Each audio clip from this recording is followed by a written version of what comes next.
Halo semuanya, perkenalkan nama saya Ken Oliver Katminto. Saya dari jurusan Teknik Informatika dari Fakultas Ilmu Komputer Unika Sugio Pranoto. Nah, dalam video ini saya akan membahas satu implementasi mengenai collaborative filtering. Tapi collaborative filtering itu sendiri apa? Mari kita cari tahu. Pertama-tama, kalian tahu rekomendasi yang diberikan Shopee setelah melihat satu barang? Atau rekomendasi teman dari Facebook dan Instagram? Nah, collaborative filtering rata-rata bekerja seperti itu.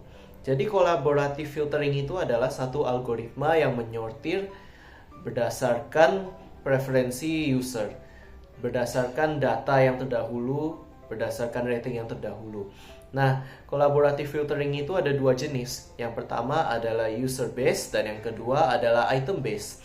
Nah, contoh untuk user based itu, misalnya ada 4 orang, mereka punya rating mereka tersendiri mengenai suatu barang. Nah, orang kelima ini punya rating tersendiri, tapi ada satu bagian yang kosong. Nah, bagaimana cari rekomendasinya? Jadi, berdasarkan rating yang dia buat, collaborative filtering menelusuri rating dari user-user sebelumnya yang rata-rata sama dengan user kelima. Jadi, berdasarkan rating orang-orang terdahulu dan rating user ini, ibaratnya benda ini tidak diberikan rekomendasi. Nah, user base begitu, tapi item base bagaimana? Misalnya, user A membeli headset, atau setidaknya melihat-lihat. Di bawahnya akan ada rekomendasi headset lain. Tokopedia juga mengimplementasi algoritma sedemikian. Contoh-contoh untuk collaborative filtering itu banyak. Ya, ada di Netflix, Amazon, Spotify. Juga untuk rekomendasi movie dan serial TV seperti anime. Nah, dari semua hal itu, tantangan untuk collaborative filtering itu apa? Pertama-tama, ada cold start problem. Kalau misalnya ada item yang baru, pasti susah mau ratingnya gimana, karena belum ada data sebelumnya. Setelah itu juga data sparsity, dimana ya kecuali kamu misalnya punya database yang besar, panjang, atau misalnya punya jejak histori yang cukup panjang, ya user itu rata-rata hanya berinteraksi dengan sebagian kecil item. Setelah itu juga scalabilitas itu, kumpulan data yang besar itu perlu buat komputasi membutuhkan banyak sumber daya. Jadi itu sekilas mengenai collaborative filtering. Nah, kita masuk ke implementasi kita mengenai collaborative filtering. Pertama-tama saya mengambil data dari Kaggle yang bernama Recommender System Using Amazon Reviews. Jadi coding ini kita akan breakdown satu-satu supaya kalian juga tahu apa kegunaan masing-masing bagian ya. Di sini saya mengimplementasi coding menggunakan yang namanya Google Colab yang biasanya dipakai untuk implementasi coding seperti Python. Pertama-tama sel ini dipakai untuk mengimport dari Kaggle Hub. Jadi supaya data dari Kaggle Hub yang dimasukkan ke Google Colab akan diselaraskan.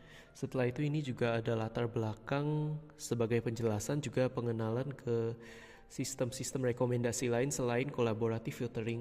Ya, collaborative filtering ada salah satunya di antara 6 sistem rekomendasi di sini.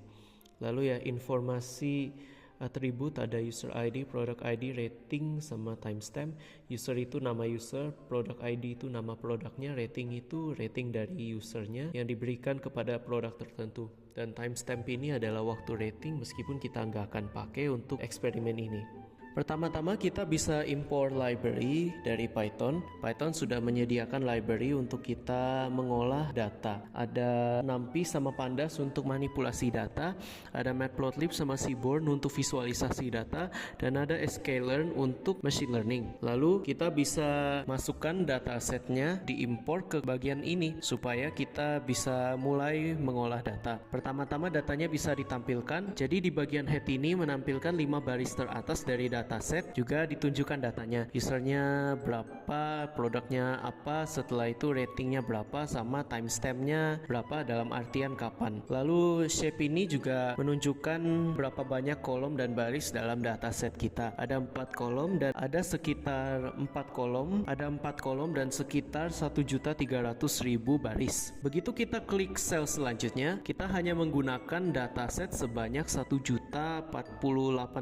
Ya mungkin mungkin karena datasetnya takutnya kebanyakan kalau kita pakai data asli. Nah, setelah itu kita cek data type-nya. Jadi user sama product ID itu objek dalam artian teks atau char, rating itu float dalam artian angka beserta desimal, timestamp itu angka. Setelah itu infonya ditunjukkan, ya datanya ada 1.048.000 masing-masing kolom dan data type-nya ada di sini dan penggunaan memorinya 32 MB. Lalu kita melihat data statistikal dari dataset kita. Jadi ada 1 juta, setelah itu rata-rata 3,9, deviasi standarnya 1,39, data terkecil 1, data terbesar 5. Lalu dataset kita dibagi berdasarkan kuartil. Kuartil pertama rata-ratanya 3, kuartil kedua rata-ratanya 5, kuartil ketiga rata-ratanya juga 5. Lalu kita bisa mencari rating terkecil dan terbesar. Di sini ada rating terkecil 1 dan rating terbesar ada 5. Lalu ini ya sekedar memeriksa kalau misalnya ada nilai yang tidak ada. Ya sejauh ini sih tidak ada semua. Nah, sekarang kita masuk ke rating. Pertama-tama kita jalankan sel ini supaya kita bisa melihat perbandingan jumlah rating dan rating yang diberikan. Jadi orang memberikan 5 sebagai rating terbanyak, setelah itu dilanjutkan oleh 4, 1, 3, dan rating yang paling sedikit diberikan adalah 2. Ya dikatakan di sini kebanyakan orang memberikan rating 5. Jadi di bagian ini kita bisa melihat ringkasan data dan melihat ratingnya berapa. Setelah itu produknya ada berapa, usernya ada berapa. Ya ibaratnya cari data yang unik. Jadi usernya ada 780.000 sekitar. Setelah itu produknya sekitar 61.000 dan ratingnya 1 juta seperti tadi. Lalu kolom timestamp ini bisa kita drop karena kita nggak mungkin akan pakai kolom timestamp ini dalam pengamatan ini. Setelah itu ratingnya kita analisa. Jadi user sedemikian memberikan rating terbanyak 412 dan data dari tabel ini dilanjutkan sampai 5 baris. Jadi ini hanya menunjukkan 5 user yang melakukan rating paling banyak. Lalu ya produk yang sudah di rate per user lalu juga dideskripsikan dan ini datanya sedemikian. Setelah itu ya kita jalankan ini untuk kuantil. Setelah itu kita jalankan sel ini untuk menghitung kuantil untuk distribusi rating user. Lalu ini kita bisa melihat grafiknya. Ya kebanyakan mendekati 1, ibaratnya seperti grafik eksponensial. Lalu melalui menjalankan sel ini kita bisa melihat berapa banyak produk yang sudah di-rate oleh lebih dari 50 user. Jawabannya adalah 38 berdasarkan yang sudah kita jalankan. Setelah itu, sekarang kita masuk ke popularity based recommendation. Jadi pertama-tama kita bisa filter datasetnya untuk hanya menghitung data yang sudah di-rate oleh setidaknya 50 user. Setelah itu kita bisa menghitung rating untuk setiap produk. Datanya ada ditunjukkan di sini. Setelah itu ya sekalian datanya bisa divisualisasikan. Jadi ada sekitar 8.000, ya di atas 8.000 datanya sudah di rating. Setelah itu kita melihat rata-rata rating dari produk. Ya melalui sel ini kita bisa melihat rating rata-rata untuk setiap produk. Tapi ingat kita hanya menghitung produk yang sudah di-rate oleh setidaknya 50 user. Selanjutnya ini adalah rating rata-rata yang paling tinggi dan hanya ditunjukkan 5 baris karena sekali lagi ada head. Lalu kita lanjutkan, ini adalah total rating per produk 9.487 dan seterusnya hanya sampai 5 baris. Melanjutkan, menjalankan 3 sel ini. Jadi melalui 3 sel ini kita membuat data frame baru yang memasukkan rating rata-rata dan jumlah rating dalam setiap produk. Hasilnya sedemikian. Setelah itu sel ini menghitung produk yang rata-ratanya paling tinggi, yaitu di sini 9.487. Setelah itu kita bikin diagram batangnya. Kita membuat diagram batang dari rating per produk. Setelah itu dilanjutkan kembali. Ini adalah diagram batang untuk rata-rata rating dari setiap produk. Jadi perbedaannya yang tadi itu adalah jumlah rating per produk. Setelah itu yang di bawahnya adalah rating rata-rata per produk. Apakah dua diagram itu bisa digabungkan? Bisa, sehingga hasilnya sedemikian. Setelah itu kita bisa menampilkan produk-produk yang paling populer berdasarkan jumlah rating.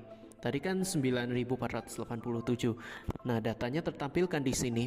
Nah, sekarang kita masuk ke collaborative filtering. Pertama-tama kita install surprise dulu ke coding kita supaya kita bisa menjalankan coding kita, karena kita perlu surprise untuk pengolahan data yang melibatkan sistem rekomendasi. Setelah itu ya, jadi data frame pandas diubah supaya disesuaikan dengan library surprise. Dilanjutkan lagi, datasetnya dipisah supaya ada 70% untuk training dan 30% untuk pengujian. Lalu kita menyiapkan item based collaborative filtering dengan algoritma KNN with means. Begitu sudah dijalankan, kita bisa menjalankan model yang sudah di training, uji coba dengan dataset yang sebagai pengujian. Jadi begitu sudah jalan algoritmanya, kita jalankan model yang sudah di training. Begitu dijalankan datanya sedemikian, lalu kita menghitung dengan root mean squared error metrik untuk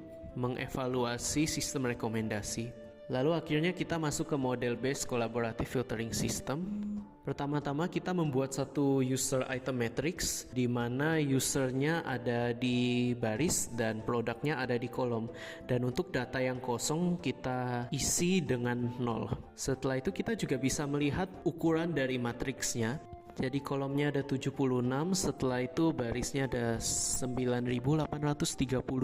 Setelah itu kita balik datanya dengan yang namanya transpose supaya sekarang barisnya ada 76 dan kolomnya ada 9800. Ibaratnya user sama produk dibalik posisinya. User yang ada di baris sekarang ada di kolom, produk yang ada di kolom sekarang ada di baris. Setelah itu ya X1 sama dengan X. Lalu matriksnya kita reduksi menggunakan truncated singular value decomposition. Ibaratnya ini datanya dikompres dengan mengidentifikasi pola dan relasi dalam setiap rating supaya gampang untuk menghitung kesamaan produk. Jadi ini menghitung correlation matrix untuk item user matrix yang sudah direduksi tadi. Setelah itu pertama-tama kita bisa coba identifikasi produk. Misalnya 75. Nah, produknya udah keluar. Setelah itu kita balik lagi, kita mencari indeks dari produk di matrix 75.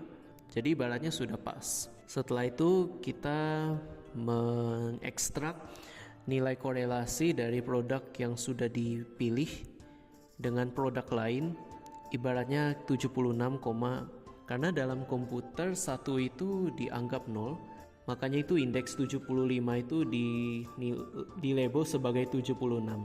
Dan akhirnya kita bisa membuat daftar produk yang memiliki nilai korelasi di atas 0,65 dengan produk yang sudah dipilih, yaitu di baris 76 tadi. Nah, keluar rekomendasi untuk barang-barangnya. Sebetulnya ini datanya merekomendasi 24 produk, tapi mungkin karena nilai correlationnya agak tinggi, makanya hanya ditampilkan 10 barang. Ya, dengan demikian video saya mengenai implementasi collaborative filtering sampai sekian.